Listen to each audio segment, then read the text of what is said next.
तो मेन रूप से लिपिड ट्रांसपोर्ट तो मेरा फेवरेट टॉपिक है, इसके बारे में बात कर रहे हैं। मेन रूप से एडिपोज टिश्यू का क्या रोल रहता है। एडिपोज टिश्यू में ट्राइएसाइल ग्लिसरॉल का सिंथेसिस ब्रेक डाउन होता है, जो कि सिंपल कहते हैं फैटी एसिड, और फैटी एसिड से बना होता है ग्लिसरॉल। इधर यूज होता है डाइहाइड्रोक्सी एसीटोन फॉस्फेट यूज होता है, ग्लिसरॉल बनता है लास्ट में। ये चीज़ होता है ट्राइएसाइल ग्लिसरॉल। तो ये चीज़ होती है। मेन टाइम वेस्ट किए बिना सबसे पहला टॉपिक आता है हमारा काइलोमाइक्रोन पे।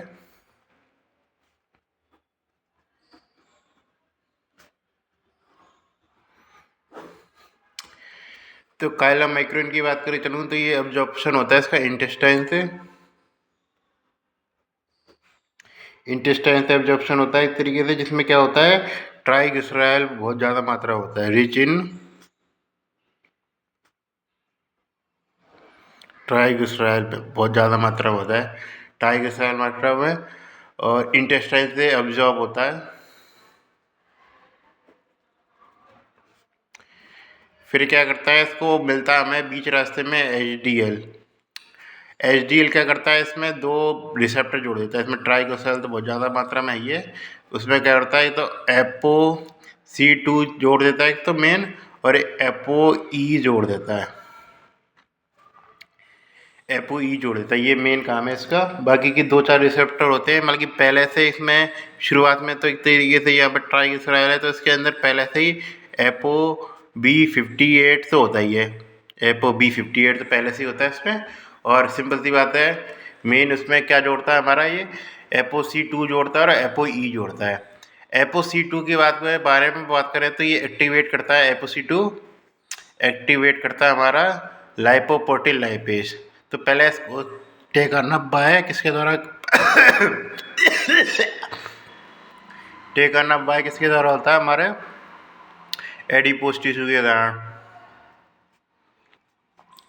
जो कि एक्टिव लाइपोप्रोटीन लाइपेज एक्टिवेट होता है, जो कि हमारे जो मेन रिएक्शन में एंजाइम होता है हमारा लाइपोप्रोटीन एसाइल ट्रांसफरेज वाला, उसको एक्टिवेट करता है। 3 एंजाइम होते हैं एसाइल ट्रांसफरेज के, ट्राइग्लिसराइल का सिंथेसिस मैंने जैसे इसके वीडियो बनाया नहीं था, ज़्यादा पूछा जाता नहीं, इसलिए बस हम ध्यान रखना एसाइल ट्रांसफरेज मेन रिएक्शन रहती है उसमें, तो उसको एसाइल ट्रांसफरेज को एक्टिवेट करता है हमारा लाइपोप्रोटीन लाइपेज। डायरेक्ट ये एक्टिवेट नहीं करेगा एसाइल लाइपोप्रोटीन लाइपेज को कौन एक्टिवेट करेगा, ApoC2, और वो सिंपल सी बात है एक्टिवेट करेगा हमारे एडिपोज टिश्यू वाले प्रक्रिया को, जो कि क्या करता है हमारा एक तो पहले टेकन अप बाय इसको करता है, एडिपोज टिश्यू ने पकड़ लिया, वो क्या करता है ट्राइग्लिसराइड को तोड़ देता है फैटी एसिड में, और सिंपल सी बात है ग्लिसरॉल या फिर डाइहाइड्रोक्सी एसीटोन फॉस्फेट बनता है, ग्लिसरॉल ही मान लीजिए। तो सिंपल सी बात है इसमें तोड़ देता है, जिसके कारण क्या होता है अब इसमें ट्राइग्लिसराइड की कंसंट्रेशन होती है वो कम हो जाती थी। ट्राइग्लिसराइड की कंसंट्रेशन कम हो गई और ApoE बचा इसमें, तो ApoC2 तो यूज हो गया उसमें, किसमें इस तरीके से यूटिलाइजेशन में, और ApoE रिसेप्टर होता है इस तरीके से, ApoE रिसेप्टर होता है, ApoE रिसेप्टर किसमें होता है हमारे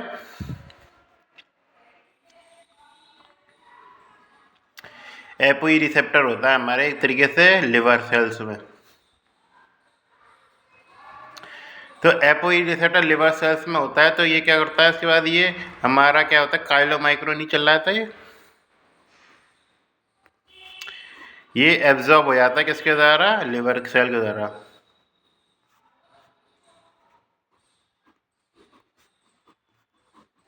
तो एक तरीके से यहाँ पे कहानी खत्म हो गई एक तरीके से। इसको हम कहते हैं फिर रेमिनेंट काइलोमाइक्रोन भी कहते हैं इसको।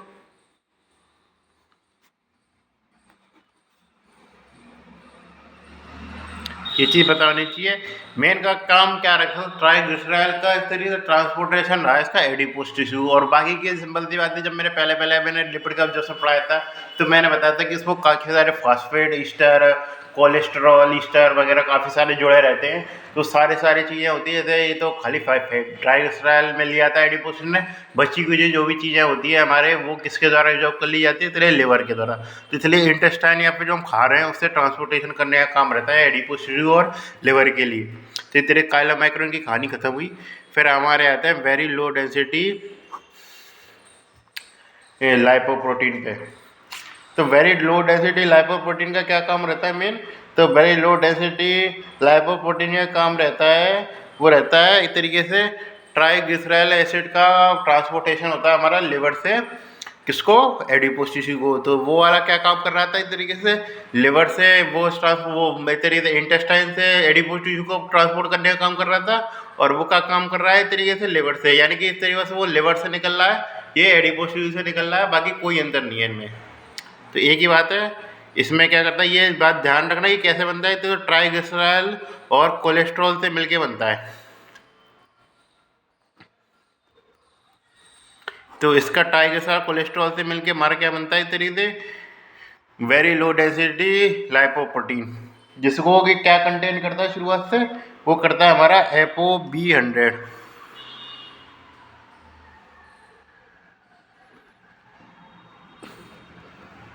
ये इसका शुरुआत का कंटेंट रहता है ApoB100। फिर सिंपल सी बात है, HDL फिर दोबारा आड़े आएगा। HDL वो क्या जोड़ेगा इसमें, एक तरीके से हमारे एक तो ApoC2 जोड़ेगा, और क्या जोड़ेगा, ApoE जोड़ेगा एक्स्ट्रा में। ApoB100 तो पहले से चल रहा था इसमें। तो ये क्या करता है, ApoC2 का ध्यान है क्या करेगा, एडिपोज टिश्यू वाली फिर बारे में बताने की जरूरत नहीं है, क्या होगी इसमें ट्राइग्लिसराइड का कंटेंट है वो कम होता चला जाएगा, ट्राइग्लिसराइड कोलेस्ट्रॉल ट्राइग्लिसराइड कंटेंट है वो कम होता चला जाएगा, जो कि एजोसेट रहेगा। तो उसके बाद से जो एडिपोज टिश्यू वाली रिएक्शन होगी, तो उसको रेमिनेंट मान लीजिए, या फिर कह देते हैं उसको intermediate level density lipoprotein. Intermediate level, जैसे वेरी लो नहीं है, इंटरमीडिएट लेवल है, लो इंटरमीडिएट लेवल डेंसिटी लाइपोप्रोटीन कह देते हैं। फिर सिंपल सी बात है, ApoE के द्वारा किस में एजो हो जाएगा, लिवर में एजो हो जाएगा।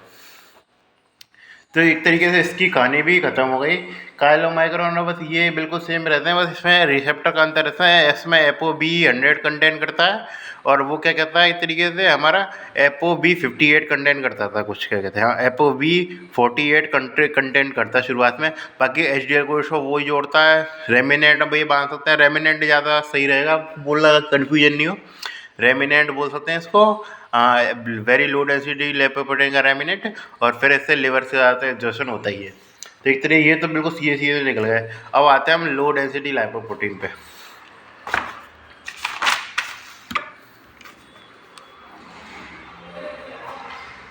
लो डेंसिटी लाइपोप्रोटीन के बारे में बात करें, इसका मेन फंक्शन क्या रहता है। तो लो डेंसिटी लाइपोप्रोटीन का जो मेन फंक्शन रहता है वो कहता है एक तरीके से ट्रांसपोर्टेशन करने का कोलेस्ट्रॉल को, किससे, एक तरीके से कोलेस्ट्रॉल को लिवर से जो बाहर की जो सेल्स है पेरीफेरी, उस पर ट्रांसपोर्ट करने का काम रहता है। ज़्यादा ऐसा कुछ खास काम है नहीं है इसका। इसमें कोलेस्ट्रॉल, ट्राइग्लिसराइड और कोलेस्ट्रॉल तो होंगे, क्योंकि वेरी लो डेंसिटी वाले से ही बना होता है लगभग ये इसके प्रोडक्ट से। कोलेस्ट्रॉल मेन, तो कोलेस्ट्रॉल रहता है इसमें मेन जाने का, कोलेस्टेरॉल रहता है मेन, ट्राइग्लिसराइड छोटे मोटे मात्रा में रहता है। इसमें रिसेप्टर वही रहता है सेम, इसमें ApoB100 को भी उसी के रेमिनेंट प्रोडक्ट से बना रहता है। इसमें अलग से रिसेप्टर रहता है LDL, तो वो जब ये लिवर से निकलता है तो सिंपल सी बात है, पेरीफेरिक सेल होती है हमारी, पेरीफेरल सेल, उनमें होता है सेल कंटेंट, क्या करते हैं, LDL रिसेप्टर कंटेंट करके चलती है। फिर क्या होता है, इसका एंडोसाइटोसिस हो जाता है, यानी कि सेल पूरी अंदर खा जाती है इसको, एंडोसाइटोसिस कर लेती है एक तरीके से।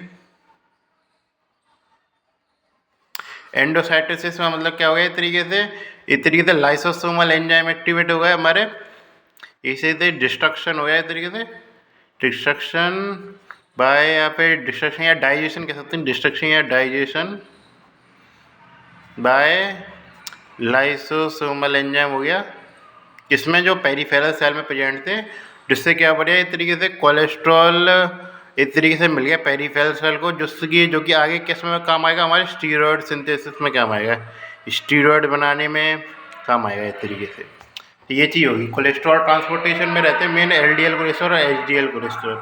HDL का क्या काम रहता है, HDL में मेन ध्यान रखना एक तरीके से इसको लिवर ही बनाता है, सिंपल सी बात है। तो लिवर में इसमें मेन जो चीज़ें रहती है HDL कोलेस्ट्रॉल में, वो रहती है एक तरीके से, जो एक तरीके से जो पेरीफेरी सेल होती है, पेरीफेरी सेल में क्या रहता है, कोलेस्ट्रॉल, और वो क्या जोड़ती है हमारे इस पर, लिवर जोड़ता है एक तरीके से, वो जोड़ता है हमारा ApoA1, ये चीज़ मेन इस पर जुड़ी रहती है। और ApoA1 का क्या सिग्निफिकेंस है? ApoA1 एक्टिवेट करता है इस तरीके से जैसे लाइपोप्रोटीन लाइपेज एक्टिवेट हो रहा था, इसमें एक्टिव होता है lecithin cholesterol acyl transferase, LCAT।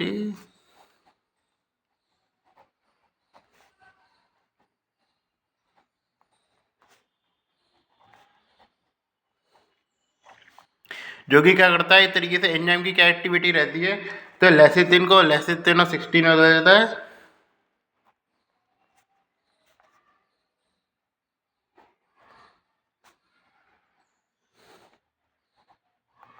लाइसेंथिन, और कोलेस्ट्रॉल ध्यान है, कोलेस्ट्रॉल मेन पता करना है हमारे, कोलेस्टेरॉल को बदल देता है हमारा कोलेस्ट्रॉल ईस्टर में।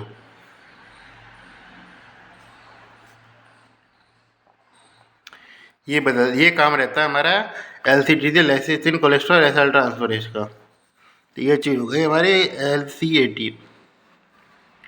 फिर हम बात करें लेसिथिन कोलेस्ट्रॉल एसाइल ट्रांसफरेज में आगे क्या प्रोसेस चलती है हमारी लेसिथिन कोलेस्ट्रॉल एसाइल ट्रांसफरेज की। तो इसके बाद आगे बढ़ती है, तो वो इस तरीके से कोलेस्ट्रॉल बन जाता है कोलेस्ट्रॉल ईस्टर इसके अंदर का।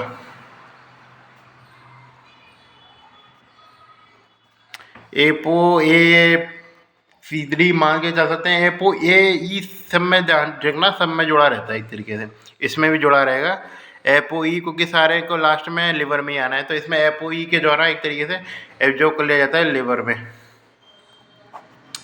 ये चीज़ रहती है। तो इस तरीके से कौन कौन सा रिसेप्टर किस किस पे जुड़ा रहता है, तो मैं बात करूँ एपो ई, ये पूछ सकता है, ये काफ़ी बार मैं सिंपल सी बात है टेबल में का है तो दिखाऊँ, चले तो मैं दिखाता हूँ कि नहीं दिखाऊँ, चलो मैं ठीक है चलो रहने दो, चलो दिखाई देता हूँ, ऐसा करता हूँ मैं, ठीक है। एपो ई किस किस पे प्रेजेंट होगा, इस तरीके से ऑल पे प्रेजेंट होगा, इस तरीके से जितने भी, चाहे काइलो माइक्रोन हो, काइलो माइक्रोन रेमिनेंट हो, और चाहे हमारे VDL वगैरह लोग हो, ILD हो, ILD का मतलब VLD रेमिनेंट बन जाए, LDL हो, या फिर वो एपी ई इस तरीके से केवल ऑल पे प्रेजेंट रहता है इस तरीके से। इसमें बात करें इसमें सिंपल सी जरूरत तो है नहीं है इसमें लेबर में वापस आने की, तो इसलिए ऑल प्रेजेंट बट एक्सेप्ट किस पे, LDL पे। ये चीज़ ध्यान रखना कि सब पे प्रेजेंट होता है, क्योंकि सारी चीज़ों को लास्ट में लिवर तक पहुंचना होता है, खाली LDL को छोड़ के। लो डेंसिटी लाइपोप्रोटीन के नाम मत भूल जाना। एपो A1 की बात करें चले, तो A1 कहाँ पे आया था, हमने एक ही जगह पढ़ा है एपो A1 कहाँ पे, ऐसे थे इसको एक्टिवेट करने में यूज होता है, और जगह तो कहाँ यूज हो रहा है इसका, तो A1 प्रेजेंट होता है खाली HDL कोलेस्ट्रॉल पे। C2 कहाँ प्रेजेंट होगा, C2 हमने दो जगह पढ़ा था मेन, ये तो VLDL पे पढ़ा था और काइलोमाइक्रोन पे पढ़ा था, और बाकी इसके अलावा मैं बता देता हूँ ये प्रेजेंट होता है हमारे इतने HDL पे भी, क्योंकि सिंपल सी बात है, एक तो HDL VLDL और किस पे, काइलोमाइक्रोन पे, क्योंकि सिंपल सी बात है HDL ट्रांसपोर्ट करने का काम कर रहा था, HDL खुद अपने पास रखता हुआ तभी तो ट्रांसपोर्ट करेगा, बिना रखे तो कोई ट्रांसपोर्ट कर नहीं सकता।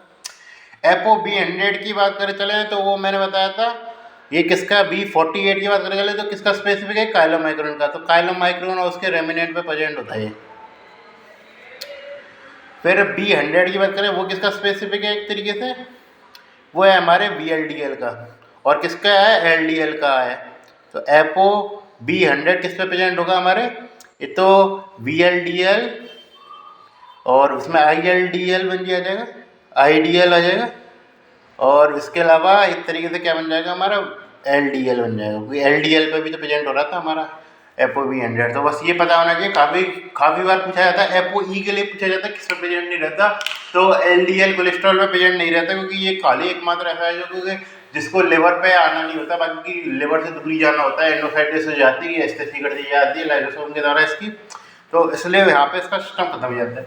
मेरे लिए काफ़ी पसंदीदा टॉपिक है ये, काफ़ी क्लिनिकल सिग्निफिकेंस पूछ सकता है, HDL कोलेस्ट्रॉल क्या काम कर रहा है, तरीके से कोलेस्ट्रॉल की संख्या मात्रा कम कर रहा है कि बढ़ा रहा है, तो वो HDL कोलेस्ट्रॉल देगा तो पेरिफेरल लेवल पे कोलेस्ट्रॉल की मात्रा कम कर रहा है, लिवर पर ट्रांसपोर्टेशन को बढ़ा रहा है, तो इससे क्या हो रहा है तरीके से, तो इस तरीके से इसमें क्या हो रहा है कि हमारा जो तरीके से लिवर है उसके अंदर कोलेस्ट्रॉल की मात्रा बढ़ रही है। हालांकि लिवर पे तो कुछ भी कर सकता है, लिवर के लिए बात नहीं करें, मेन आदेश से जो पेरिफेरल लेवल पे जो है वो कोलेस्ट्रॉल की मात्रा कम हो रही है, जिसके जो लिवर डिजीज है हमारी, लिवर डिजीज को हार्ट डिजीज हुई, एथेरोस्क्लेरोसिस वगैरह हुई, उसकी संभावना कम हो रही है।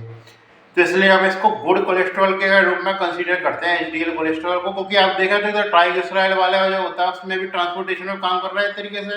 क्योंकि मान के चलिए एचडीएल कोलेस्ट्रॉल नहीं हो तो क्या क्या हो जाएगा, तो हमारे शरीर में फैट का लेवल बहुत बढ़ जाएगा, क्योंकि लिवर एडिपोज टिश्यू पे बहुत, क्योंकि सिंपल सी बात है फ्री एसिड एसिड डोलने लगेगा, ना तो उसे एडिपोज टिश्यू तो पहुँच पाएगा ना ही वो लिवर तक पहुँच पाएगा। तो इसलिए क्या है कि इसे हम कहते हैं एक तरीके से बैड कोलेस्ट्रॉल। और इसके अलावा सिंपल सी बात है, और एचडीएल कोलेस्ट्रॉल को हम बैड कोलेस्ट्रॉल कहते हैं। हालांकि उतना बैड नहीं है ये, क्योंकि सिंपल सी बात है स्टीरॉयड वगैरह या हार्मोन बनाने के लिए भी तो चाहिए हमें कोलेस्ट्रॉल, लेकिन ये है कि एक तरीके से ये ट्रांसपोर्ट करने का काम कर रहा है कोलेस्ट्रॉल को लिवर से बाहर के वाले पेरिफेरल टिश्यू तक। तो इसलिए जब इसकी मात्रा ज़्यादा होगी, सिंपल सी बात है बहुत ज़्यादा मात्रा होगी, इस तरीके से एलडीएल कोलेस्ट्रॉल की हमारे पेरिफेरल लेवल बहुत ज़्यादा कोलेस्ट्रॉल जमा हो गया तो एथेरोस्क्लेरोसिस की जो संभावना है हमें, जिससे हार्ट की डेवलप होती है, मायोकार्डियल इन्फेक्शन डेवलप होता है, उसकी संभावना को बढ़ा देगी। इसलिए इसको हम बैड कोलेस्ट्रॉल के रूप में कंसीडर करते हैं। कंटेंट क्या क्या होते हैं सबसे जी जान रखना, सबसे ज़्यादा ट्राई एसाइलग्लिसरॉल किसमें जाता है, हमारे काइलोमैक्रोस में रहता है सबसे ज़्यादा मैक्सिमम, और सबसे ज़्यादा कोलेस्ट्रॉल किसमें रहता है, हमारा एलडीएल में रहता है, क्योंकि मेन उसका ट्रांसपोर्टेशन करने का काम रहता है। ये कोलेस्ट्रॉल ईस्टर का ट्रांसपोर्टेशन एक तरीके से पूछा जाए तो एलडीएल एचडीएल के रूप में रहता है। लेसिथिन ये रिएक्शन सब चीज़ ध्यान रखना, लेसिथिन कोलेस्ट्रॉल एसाइल ट्रांसफरेज वाली लेसिथिन यूज होता है इसमें, तो लेसिथिन पे भी क्वेश्चन बना के पूछ सकता है इससे तरीके से। हालांकि मुझे लगता नहीं कि इतना ज़्यादा कर रहा पूछेगा आपसे, तो ये चीज़ ध्यान रखना कौन कौन सा क्या क्या चीज़ें होती है, कौन में क्या क्या कंटेन करता है, ये चीज़ पता होनी चाहिए। स्मॉल इंटेस्टाइन, लिवर और एडिपोज टिश्यू को आपस में कोऑर्डिनेशन बना के लिपिड का मेटाबॉलिज्म करते हैं, ट्रांसपोर्टेशन होता है, ये सबसे जरूरी स्टेप है। बाकी की आप पढ़े नहीं पढ़े उसका क्लिनिकल सिग्निफिकेंस नहीं है, इसका सबसे ज़्यादा क्लिनिकल सिग्निफिकेंस है। रिलेटेड डिसऑर्डर भी पढ़ेंगे, शॉर्ट्स में पढ़ाऊंगा मैं तो ज़्यादातर संभावना है, तो उसके बारे में बात करेंगे। तो इसलिए आज के हमारे सारे लेक्चर खत्म हुए, लिपिड का जो मेन पोर्शन है वो इस तरीके से खत्म हुआ है हमारा एक तरीके से आज, और आगे चल के हम प्रोटीन और उसके अलावा और जो चीज़ें हैं हम स्टार्ट करेंगे। कुछ मतलब और भी चीज़ें रही हैं लिपिड से रिलेटेड जो है, मतलब उसमें मेटाबॉलिज्म वगैरह उतना नहीं है, और जो प्रोडक्ट क्या क्या बनते हैं लिपिड से उसके बारे में बातचीत करेंगे। तो एक तरीके से लेक्चर खत्म हुए हमारे आज की।